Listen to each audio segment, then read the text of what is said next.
शिक्षा एक मूल अधिकार है बच्चों का। जहां आजकल देश व प्रदेश उत्तराखंड के देहरादून शहर की बात ले लेते हैं, राजधानी है, और शिक्षा को व्यापार के तौर पर यहाँ पेश किया जा रहा है।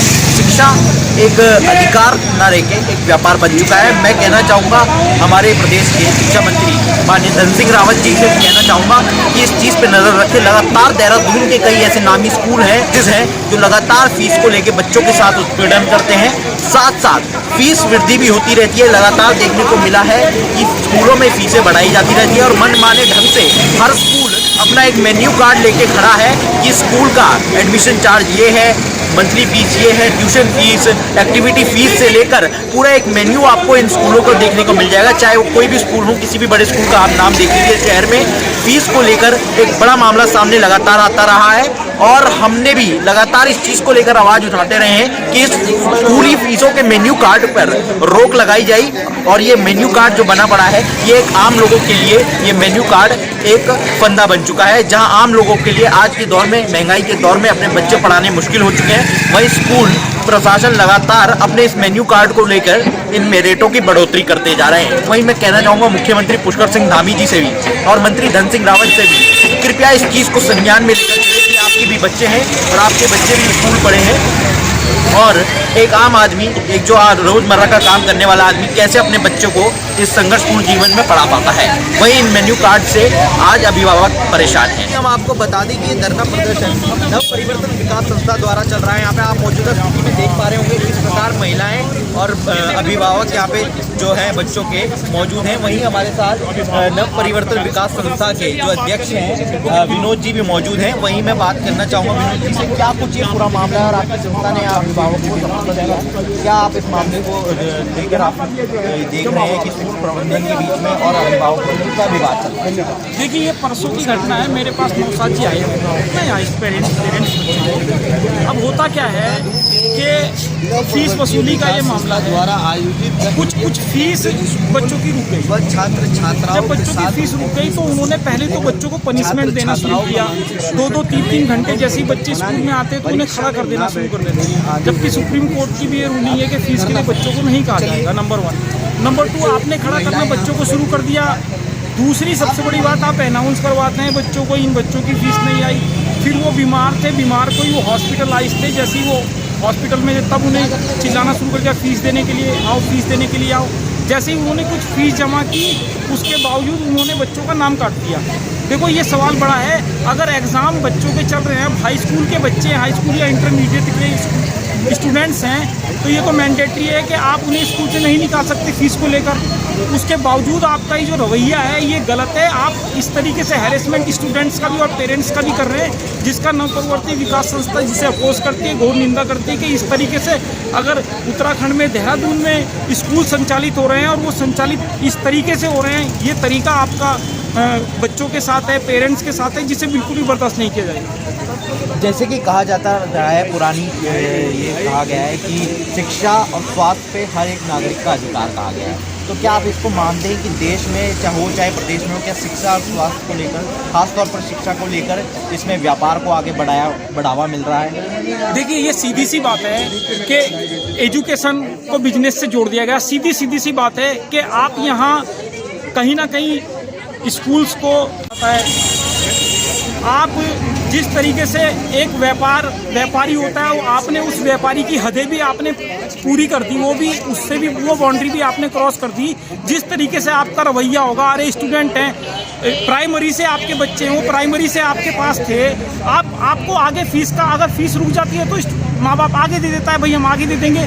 लेकिन इस तरीके से बच्चों के साथ ये बिहेव करना, इतना मिसबिहेव बच्चों के साथ होना, अगर कल कोई कैजुअलिटी बच्चों के साथ हो जाती है, कोई भी ऐसी मिस हैपनिंग हो जाती है, तो उसकी रिस्पॉन्सिबिलिटी किसकी होगी? जाहिर सी बात है स्कूल की होगी। कल कोई भी बच्चा अगर कोई गलत कदम उठा लेता है, उसकी रिस्पॉन्सिबिलिटी किसकी होगी? स्कूल की होगी। तो स्कूल प्रशासन को ये सब चीज़ें मद्देनजर रखते हुए समझना चाहिए कि बच्चों को हम इतना हरेसमेंट करें कि वो मेंटली प्रेशराइज हो जाए। कल कोई भी घटना अगर होती है, उसकी जिम्मेदारी कौन लेगा? तो इन्हीं सब मामलों को लेकर नव परिवर्तन विकास संस्था आज धरने पर बैठे हैं हम। और अगर स्कूल चेतता है तो ठीक है, स्कूल की समझ में आता है तो ठीक है, वरना हम अपना आंदोलन और आगे उसे बढ़ाएंगे। वही तो ये थे हमारे साथ संस्था के अध्यक्ष जी। वहीं हमारे साथ कुछ और बच्चे यहाँ पे मौजूद हैं। बेटा आप कौन सी क्लास में हो? आपका नाम क्या है? तो क्या कुछ ये मामला रहा है और क्या आपके साथ स्कूल प्रबंधन द्वारा किया है? फीस को लेकर ये बस ये बैठाते हैं और तो कुछ है नहीं। मेरा कल परसों फर्स्ट प्री बोर्ड था और सैटरडे को मेरी मदर को बुलाया गया था और उनसे बोला गया था कि अगर आप मंडे तक 30,000 रुपये नहीं कराते तो आपके खिलाफ सख्त से सख्त एक्शन लिए जाएंगे। अब कहाँ से आएंगे एकदम से इतने बड़ा अमाउंट ऑफ मनी? अब ऐसे करते ही और फिर मुझे मंडे को पेपर के बाद 11 बजे से लेकर 2:30 बजे तक ऑफिस में बिठा के रखा। मेरे मदर फादर को भी बुलाया उनके साथ और उनके फ्रेंड्स भी थे, गार्जियन भी थे मेरे, उनको भी बिठा के रखा। ये मिलते ही नहीं है, बात ही नहीं करते। इसमें हमारी क्या गलती है? और ऐसा नहीं कि सिर्फ मेरे साथ ही हो रहा है, बहुत बच्चों के साथ हो रहा है पर वो बोल नहीं पाते।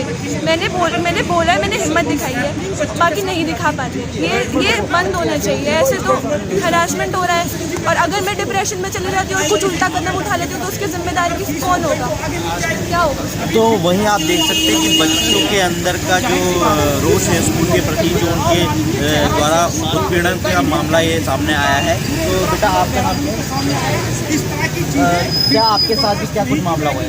बस कुछ नहीं, जैसे हम पढ़ते हैं एकदम से क्लास में उठा लेते हैं, पहले क्लास में बेइज्जती करेंगे, दोस्तों के सामने कि ऐसा ऐसा है, कि पूरे दिन बुलाते। जब मेरी मम्मा पापा मतलब एक हद पे गुस्सा आ ही जाता है, फिर जब वो चिल्लाते हैं तो ये रिसेप्शनिस्ट भावना दीदी और कविता मैम रिसेप्शनिस्ट ये सब चिल्लाते हैं और बोलते हैं कि ये मतलब जेंट्स गालियाँ देते हैं। ये जेंट्स गाली देते हैं तो इनके लिए कोई पनिशमेंट नहीं है, हम गालियाँ देते हैं तो हमारे लिए पनिशमेंट है। इतना गंदा बिहेवियर। अच्छा मैं एक चीज़ है, इतना पैसा आ रहा है, हमारी फीस नहीं हो रही, मतलब पैसा तो इतना आ ही रहा है, जा कहाँ रहा है? ना ये क्लासरूम में लगा रहे हैं, ना ये चेयर और बेंच पे लगा रहे हैं, ना ये टॉयलेट में लगा रहे हैं, इतना पैसा जा कहाँ रहा है? वॉशरूम इतना गंदा, अगर कोई वहाँ पे जाके देखे ना, अगर ये अंदर जाने की वो जाके परमिशन पूरा इतना गंदा कि मैं बता नहीं सकती। और इनको कुछ नहीं, बस पैसे से मतलब है और हमेशा जब भी जाएंगे ऑफिस में ही बुलाते हैं। और कोई नहीं होता, एनुअल डे नहीं होता, स्पोर्ट्स डे नहीं होता, फेयरवेल नहीं होता। फेयरवेल तो होती है, वो तो 11th वाले खर्च उठाते हो, फेट नहीं होती, कुछ नहीं होता यहाँ पे। और एनुअल फीस आप पूछोगे तो 8,500। तो कहीं ना कहीं बहुत बड़े आरोप लगते हुए द इंडियन कैमरेज स्कूल हमारे साथ बच्चों की क्या है ये पूरा, आप क्या क्या आरोप जैसे आप लगा रहे हैं कि बच्चों के साथ उत्पीड़न किया जा रहा है, तो क्या कुछ कहना चाहिए? मैं उत्पीड़न को कोरोना काल से झेल रहा हूँ। आर्थिक स्थिति है और आर्थिक स्थिति ने सबको तोड़ा है। मेरे हालात बड़े ख़राब हैं। इस बार अभी भी मैंने जो पिछला सेक्शन किया पूरा इनका कंप्लीट पैसा दे देता। लॉकडाउन में मेरे बच्चों को स्कूल में ऑनलाइन पढ़ाया नहीं, फीस वसूली का अभी भी पूरा दबाव बना है। इस सेक्शन के सर लगातार मैं फीस जमा करा रहा हूँ। कुछ घटना की मेरे पास ये अनहोनी ये हो गई कि सर ये मेरे बच्चों की मेरी वाइफ की रिपोर्ट है कि मई से लेके अब तक लगातार हम हॉस्पिटलाइज रहे। मेरी बेटी को टाइफाइड हुआ, मेरी बेटी को डेंगू हुआ, उसको ब्लड आता है खून से, ये उसके टेस्ट भी होने हैं जो अभी तक नहीं करा पाया, जबकि मैं फीस जमा करा के स्कूल की फीस जमा कराऊँ टेस्ट से बच्चों को पढ़ने देते। अब हमारी बेटी को अभी इन्होंने फर्स्ट प्री बोर्ड एग्जाम था, पहले दिन ही बिठा दिया। मेरे पास कॉल आती है कि आपकी बेटी को हमने बिठा दिया और आपने फीस जमा कराई। सर मैंने 7200 जमा कराए थे और मैंने कहने की उसकी स्लिप भेजी 10,800 पहले जमा कराए। मैंने कहा मैं 18,000 रुपये पेड कर चुका हूँ।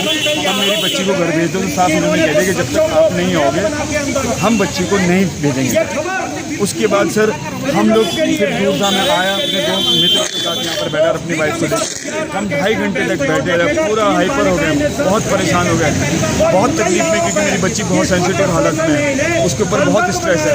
तो सर 2.5 घंटे तक मिला नहीं तो मेरे पास क्या विकल्प रह जाता है। मैंने सब जगह फरियाद लगाई है मगर कोई सुनवाई नहीं करता। मैं कहता हूँ मालिक अच्छी इंसान है, समाज सेविक से जुड़े जो भी है, मेरे को नहीं। मेरी वाइफ हॉस्पिटल में आईसीयू में एडमिट, मेरी बच्ची घर में डेंगू में घर में पड़ी है, एक बच्ची यहाँ फीवर में पड़ी है और मुझसे ये लिखित में ज़बरदस्ती ले रहे हैं कि 30 नवंबर तक आपको सारे पैसे देने हैं 60-70 हज़ार। कहीं ना कहीं ये स्कूल की दादागिरी करते हुए मामला सामने आ रहा है। द इंडियन कैमरेज स्कूल द्वारा ये बच्चों के साथ ये उत्पीड़न का मामला सामने आ रहा है। हम लगातार इस खबर पर बने रहेंगे और स्कूल प्रबंधन से भी हम बात करेंगे कि क्या कुछ ये मामला है और ये जानने की कोशिश करेंगे। Don't understand this at all. बाकी के बच्चे बहुत अच्छे से पढ़ रहे हैं, मतलब किसने आरोप लगाया, क्यों लगाया, I have no idea about it. Ma'am बाकी के बच्चों से नहीं, बाहर वो तीन लड़कियाँ हैं, वो अभी भी धरने पर बैठी हुई है और उनके पेरेंट्स भी हैं वहाँ। उनका ये आरोप है, हमारा आरोप नहीं है, उनका आरोप है कि आप लोगों ने उनको बंधक बना के रखा और टॉर्चर किया फीस ना देने की वजह से। Absolutely wrong. दूसरी एक और चीज़ है मैम, क्या कितना फीस उनका और कितने समय से पेंडिंग है ये उनका बता फी पाएंगे? 3 इयर्स से पेंडिंग है। टोटल अमाउंट जो ड्यू है वो 2 लाख से अबव है इन टोटल। ह्यूमैनिटेरियन ग्राउंड पे बहुत टाइम से स्कूल कोऑपरेट कर रहा है। लास्ट मंथ भी मीटिंग हुई थी जिसमें उनको बुलाया गया था, उन्होंने एप्लीकेशन लिख के दी, उन्होंने अपने प्रोमिसेस नहीं पूरे किए। स्टिल उनको दोबारा बुला के ये रिक्वेस्ट की गई थी कि आप एप्लीकेशन दे दीजिए और हम कोऑपरेट करेंगे जैसे हम पहले से करते आ रहे हैं। बट उसमें उन्होंने खूब हंगामा किया। यहाँ पे एप्लीकेशन लिखने के लिए वो तैयार नहीं हुए और उन्होंने काफ़ी कुछ यहाँ पे रिसेप्शन पे बहुत क्योस क्रिएट किया और हमारे छोटे छोटे बच्चे हैं स्कूल में और टीचर्स को डराया धमकाया गया। गेट के बाहर उन्होंने पूरा बहुत सारे लोगों को इकट्ठा करके और डराने धमकाने की कोशिश की, which is very very unfair. हम उनकी बात सुनने के लिए हमेशा तैयार थे, हम तैयार हैं। I don't understand this kind of behaviour coming from a parent. I don't understand. अच्छा, दूसरा आरोप यह है कि आप उनको प्री बोर्ड या बोर्ड के पेपरों में मतलब उनको ना दिए जाए, इस तरह का कोई दबाव है कि उनको जो प्री बोर्ड पेपर होने हैं वो भी नहीं दे पाएंगे वो? और हमने नहीं मना किया, हमारी तरफ से कोई ऐसी रिस्ट्रिक्शन नहीं है। बच्चा आया था 4th को, उसने एग्ज़ाम दिया है, एग्ज़ाम के बाद पेरेंट्स को बुलाया गया था और पेरेंट्स से बातचीत हुई, सभी पेरेंट्स ने कोऑपरेट किया है, सभी ने अपनी एप्लीकेशंस दे दिए हैं, बच्चे ने एग्ज़ाम दिया है। अगर हमें ऐसी कोई प्रॉब्लम होती, हमारा कोई भी इंटेंशन दूर दूर तक किसी बच्चे को इस तरह से परेशान करने का होता तो हम मॉर्निंग में एग्ज़ाम क्यों दिलाने देते? हमारी तरफ से कोई ऐसी इन्फॉर्मेशन किसी पेरेंट को नहीं गई है। आई एम अ पेरेंट और मैं बिल्कुल कभी नहीं चाहूँगी कि किसी बच्चे का भविष्य खराब हो, बिल्कुल भी नहीं, टोटली नहीं। हम बिल्कुल आज तक हमने कभी कोई ऐसी इंटेंशन नहीं रखी। Thank you.